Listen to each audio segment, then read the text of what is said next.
Hello, everyone. My name is Burtscher. I'm reporting on behalf of the EAS Sustainability Advisory Committee that existed from 2020 until 2022, about the history of that committee, how it came together, and how it was dissolved, almost. It all started at the EAS annual meeting 2019 in Lyon, where it was extremely hot, and some of us started to wonder whether we really need to visit that many conferences in person and what the carbon footprint of that might be. We came together and discussed what we could do. This was, in fact, the birthplace of the European section of Astronomers for Planet Earth, the grassroots movement that connects astronomers and astronomy educators and astronomy enthusiasts all over the world. And we have nearly 2,000 people connected in this network by now. After the meeting in Lyon, we wrote a friendly letter to the EAS Council and asked them to consider sustainability in the management of their organization and to install a Sustainability Advisory Committee that would help them to achieve these goals. It only took a couple of months, and then the EAS, in fact, installed or considered to install such a, installed the EAS Sustainability Advisory Committee. It was first called Sustainability Working Group and that committee. And they asked us right in the beginning to start with sending a number of recommendations. So we did this and pulled together 10 recommendations of what we thought would be important steps for the EAS to reduce their own carbon footprint, but mostly and more importantly, show to everyone that they're taking the climate crisis seriously. These recommendations included additional resources because we were all doing this next to our regular jobs. It included organizing a seminar, having a representative on the EAS annual meeting board to ensure that the meeting is organized as sustainable as possible, and a number of other recommendations that you can read here. We had, after a couple of weeks, a reply by EAS Council that essentially read for essentially all of these points. It's either not possible, or does it really have to be, or no, or no, this is not possible, it's too expensive. No, we don't want to do that. We were quite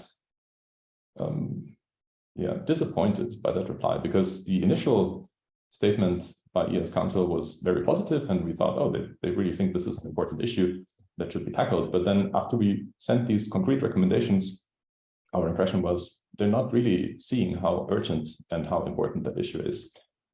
We had a number of backs and forths and sent replies to why we think this is really important and why something really needs to be done urgently. We had replies from them again saying that, yeah, this is quite difficult. The EAS, of course, is a small organization and doesn't have a big funding. This is all clear and understood. Nevertheless, yeah, it went back and forth, and our impression at that time was already in June 2021 that there isn't enough seriousness about sustainability. In the meantime, we organized 2 very successful sessions at the online meetings of the EAS in 2020 and 2021 in June in both years. Those were visited by over 300 people. They led to a series of papers in Nature Astronomy, which were quite highly seen and received. So that showed us that this is a topic that many astronomers really care about a lot.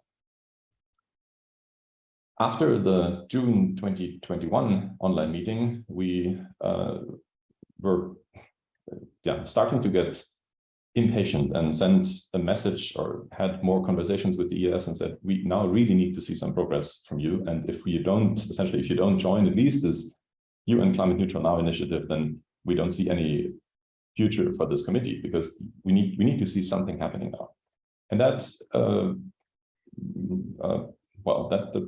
produced some reaction, and in the end, the EAS decided to join the UN Climate Neutral Now initiative. This was announced in their February 2022 newsletter. But in the same newsletter, they also announced that they were very happy to have everyone come to Valencia for this year's June 2022 EAS annual meeting. They said something about sustainability and that they're going to reduce plastic cups or something, but it didn't quite seem to have sunk in that bringing 1,500 to 2,000 astronomers to one place with airports, with aircrafts, might not be the best thing to do if you're in the middle of a climate crisis. In terms of, it's of course always only a small drop that we're adding, but still, it's also the symbol that is so important. So we were actually about to organize our own session again, but we couldn't because we would have had to organize the session in Valencia, and some of us just couldn't travel there for various reasons. And we said, why can we not do this online? And we had backs and forth, or at least in a hybrid way, and it was all forbidden. They told us no, they want everyone to come to Valencia this year, and we are not allowed to organize a hybrid or online meeting.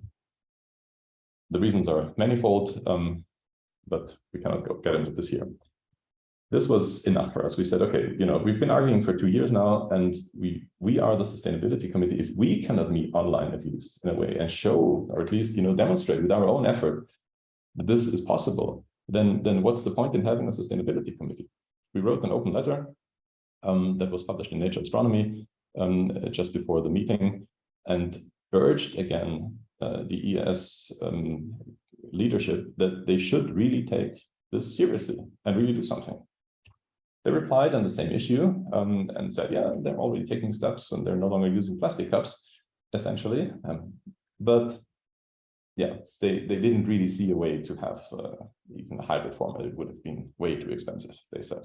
Of course, many meetings had been organized in a hybrid way before, so this is an argument that we really couldn't quite believe. We replied again on Twitter, and also on the reply is also published on my website. And this is kind of the end of that story. Since then, we had a discussion at the meeting itself. Those of you who were actually there, those of us who were actually there. But in the end, there was just no agreement, it seems, that or no mutual understanding of how important that issue is, and that the EAS, sure, it is a small organization, but it should lead by example and show that they take this problem seriously. So the end of the story for us is that almost all of us stepped down from this committee. We said we cannot do that job anymore because our recommendations are ignored, our suggestions are not being fulfilled, taken up. So why are we there? It appeared to us that we're just greenwashing the business as usual situation, and we really didn't want that. Our lesson learned and our recommendation for everyone who is considering to join the Sustainability Committee for any organization is that you should be aware that this can be just another measure of greenwashing and delay tactics. And if you want to avoid this, our recommendation would be that in the very beginning, you should agree with what are the major steps that need to be done. I mean, it's not that difficult now to understand what the major parts of the carbon footprint are. This has been analyzed many times now. And get an agreement from your leadership, from the society's leadership, to actually do something about this, and perhaps even agree on some measures. And if that isn't there, if you cannot agree on that before you actually start more detailed work, then our recommendation would be to not join such a sustainability group, because you will not make a difference, and it will just cost you a lot of time, and it will not happen, action will not happen on the time scale that we need. That's it for now. If you have any questions, my colleagues and I will be very happy to talk with you. Thank you.